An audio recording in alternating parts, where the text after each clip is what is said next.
Hola familia, estamos aquí para compartir acerca de la palabra de Dios. Yo soy el Padre Samuel Vélez Gutiérrez, un gusto estar contigo. Estamos en el día número 300 del lectura de la palabra de Dios. En este día vamos a compartir del segundo libro de los Macabeos, capítulo 3, del libro del Eclesiástico, capítulo 45 al 46, y el libro de los Proverbios, capítulo 24, versículos del 10 al 12.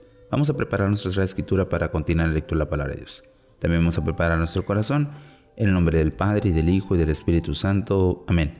Del libro de los Macabeos, capítulo 3. Rivalidades entre Simón y Onías III. La ciudad santa gozaba de una paz completa y las leyes se observaban con la mayor exactitud, pues el sumo sacerdote Onías era muy piadoso y aborrecía la maldad. Los reyes honraban el lugar santo y los enriquecían con sus magníficos dones, hasta el punto de que Seleuco, rey de Asia, pagaba con sus propias rentas los gastos de todos los sacrificios. Un tal Simón del clan de Bilga, intendente del templo, se enemistó con el sumo sacerdote por cuestiones relativas del control del mercado de la ciudad. No pudieron imponer a Anías, se dirigió a Apolonio de Tarso y gobernador de Celestrias y Fenicia, y le contó que el tesoro del templo se guardaba riquezas increíbles, que había ahí una cantidad incontable de oro que no se empleaba en el servicio del templo y que el rey podía apoderarse de él. En el curso de su audiencia, Apolonio informó que el rey de la citada riqueza, el rey eligió a Heliodoro, su primer ministro, y le dio la orden de apoderarse de ellas. Heliodoro se puso en camino con el pretexto de visitar Celesyria y Fenicia, pero con el propósito de ejecutar la orden del rey, llegó a Jerusalén y fue recibido amigablemente por el sumo sacerdote y por la ciudad. Contó lo que había comunicado y preguntó si las cosas eran así en realidad. El sumo sacerdote dijo que se trataba de un depósito perteneciente a huérfanos y viudas y de una suma que era de Hircanón, hijo de Tobías, hombre de noble condición, y que, contrariamente a las informaciones falsas del impío Simón, en el tesoro solo había 12,000 kilos de plata y 6,000 de oro. Además, era absolutamente injusto defraudar a los que se habían confiado en la santidad del lugar y en la inviolabilidad del templo venerado en todo el mundo. Heliodoro intenta saquear el templo, pero Heliodoro, siguiendo las órdenes del rey, mantenía la intención de confiárselo para el tesoro real.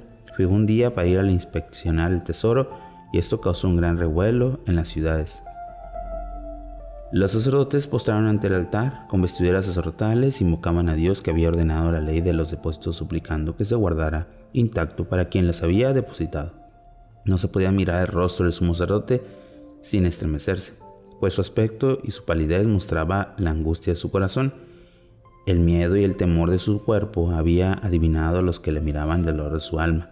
Muchos salían desordenadamente de sus casas y hacían rogativas públicas. Por el lugar santo estaba en peligro de ser profanado. Las mujeres, con vestidos de penitencia de pechos por abajo, invadían las calles. Las doncellas, que normalmente estaban encerradas en las casas, unas corrían a las puertas, otras subían a las murallas y otras miraban por las ventanas.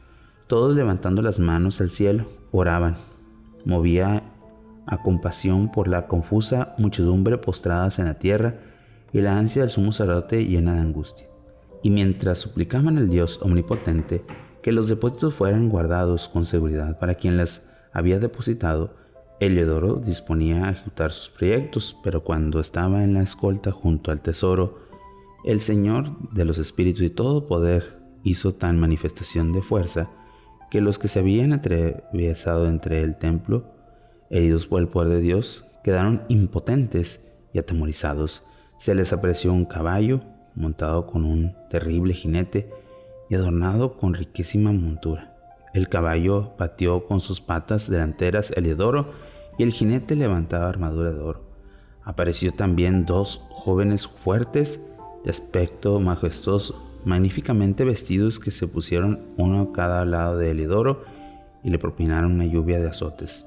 Heliodoro cayó en tierra, envuelto en profunda oscuridad. Lo recogieron y lo llevaron en una camilla. Y el que poco antes había entrado en el tesoro con una gran comitiva y fuerte escolta, era transportado, reducido a la impotencia. Todos reconocieron así claramente el poder de Dios. Por efecto de la fuerza divina, Heliodoro se había quedado mudo y sin esperanza de recuperarse. Los judíos bendecían al Señor, que habían glorificado su templo y el santuario en que el poco antes reinaba el temor y la angustia. Rebosaba ahora la alegría y el júbilo, gracias a la extraordinaria manifestación de Dios. Llegaron rápidamente algunos compañeros de Heliodoro y rogaron a Onías que invocara al Altísimo para que concediera la vida a aquel que se encontraba en las últimas. El sumo sacerdote, temiendo que el rey sospechara que los judíos habían cometido el atentado contra Heliodoro, ofreció un sacrificio para que sanara a aquel hombre. Mientras el sumo sacerdote celebraba el sacrificio expiatorio, se presentaron de nuevo ante Heliodoro los mismos jóvenes con el mismo vestido y, pues de pie, le dijeron: ya puedes estar muy agradecido del sumo sacerdote Onías, pues gracias a él el Señor te mantiene con vida. Después de este castigo del cielo, cuenta todo lo gran poder de Dios. Dicho esto, desaparecieron. El héroe, después de ofrecer un sacrificio al Señor y hacer grandes promesas a aquel que le había concedido la vida, se despidió amablemente a Onías y regresó con su escolta al palacio del rey. Daba testimonio de todos los prodigios que había visto hasta Dios Altísimo. El rey preguntó a Heliodoro a quién podría enviar otra vez a Jerusalén. Le respondió: si tienes algún enemigo o conspiración contra tu gobierno, enviaré allá y le verás regresar castigado, si es que se consigue regresar, porque aquel lugar está rodeado por un poder divino. El mismo que habita el cielo vigila aquel lugar y lo protege, hiriendo de muerte a los que van a profanarlo. Esto fue lo que le sucedió a Heliodoro y así lo salvó el tesoro. Palabra de Dios. Te alabamos, Señor. Hemos escuchado este capítulo 3 de los Macabeos, que es muy interesante cómo Dios hace presente de una manera majestuosa. Pidámosle al Señor que nos ayude a vivir su majestuosidad con gracia y misericordia.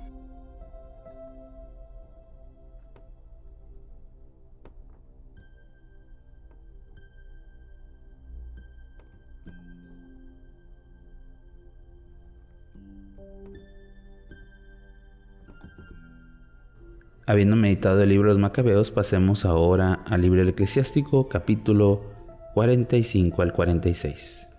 Moisés.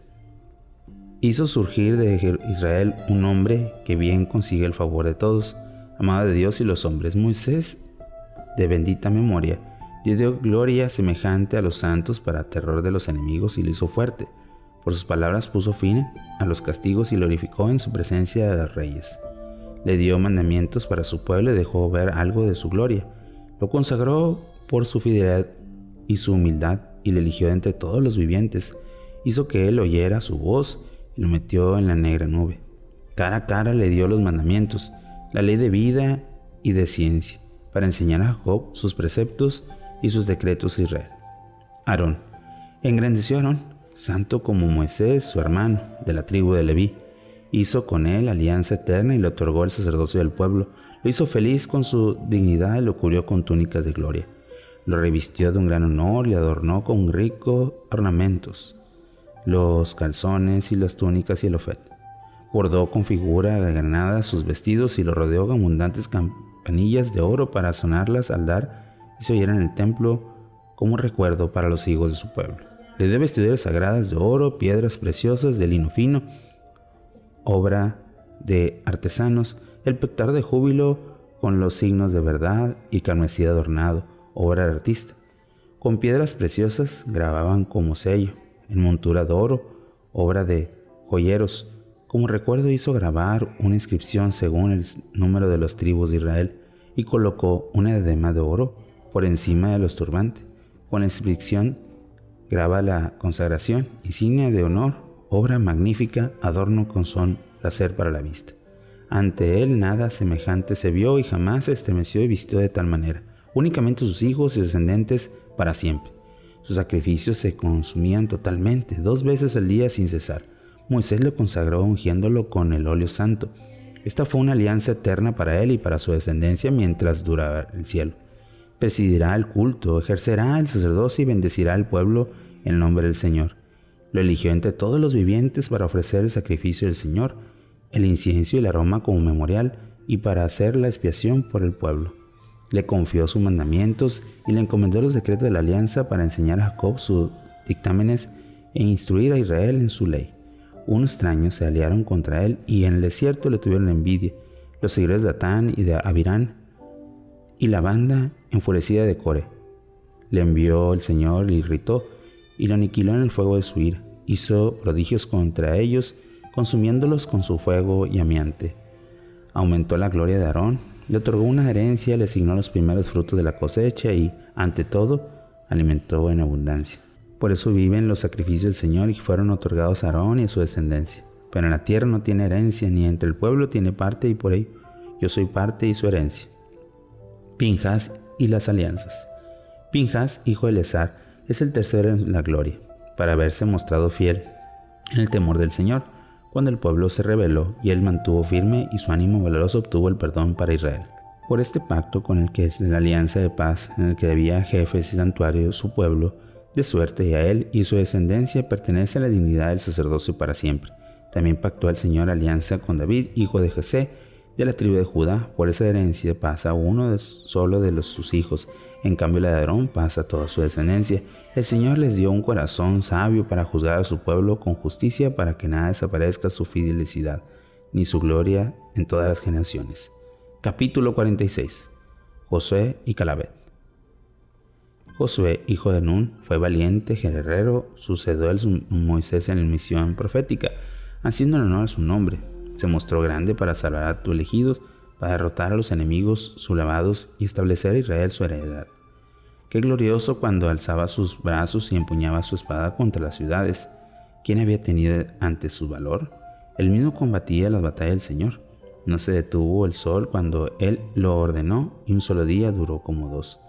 Él invocó el poder del Altísimo cuando los enemigos la acostaban por todas partes, y el Señor en sus grandes lo escuchó y lanzó granizo que caían con gran fuerza.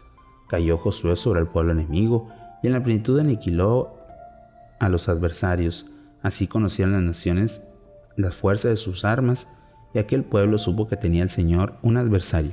Siguió Josué el poderoso y en los días de Moisés mostró fidelidad, y lo mismo hizo Caleb, hijo de Jesofén, enfrentándolo en la multitud, apartándose del pueblo del pecador y silenciando la inmoral murmuración. Por eso solo se le salvaron entre 700,000 hombres de a pie, y fueron instruidos en la heredad, en la tierra que mana leche y miel. Y a Caleb le concedió el Señor fuerza, y lo daron hasta su vejez, para que estableciera en las montañas al país de su descendencia, y conservó como herencia, para que vean los hijos de Israel que es bueno seguir las huellas del Señor. Los jueces. También los jueces, cada uno en su nombre, su corazón se mantuvo fiel y no apartaron de él, sea bendito su memoria. Que sus huesos revivan en sus tumbas, que sus nombres se renueven en todos los hijos de los hombres ilustres. Samuel. Samuel fue amado por su Señor. Como profeta del Señor estableció la monarquía y ungió príncipes para que se gobernara su pueblo. Juzgó a la asamblea según la ley del Señor, y el Señor intervino en favor de Jacob. Por su fidelidad demostró ser profeta. Por sus palabras se acreditó como vidente veraz. Invocó al Señor poderoso y le ofreció un cordero recién nacido cuando los enemigos le acostaban por todas partes. El Señor tronó desde el cielo. Con gran estruendo dejó oír su voz y aniquiló a los jefes enemigos y a todos los príncipes de los filisteos. Al ir la hora de su eterno descenso, dio testimonio ante el Señor y su ungido. De nadie recibido dinero, ni siquiera unas sandalias, y a nadie le atrevió a contradecirle. Después de muerto había un hombre del Señor, anunciaba al rey su fin. Desde el seno de la tierra alzó su voz y profetizó para borrar la iniquidad del pueblo. Palabra de Dios. Te alabamos, Señor. Hemos escuchado estos 2 capítulos del Eclesiástico que nos muestran la historia de la salvación. Recuerda tu historia de la salvación, cómo es que Dios ha hecho obras en ti. Medita este momento.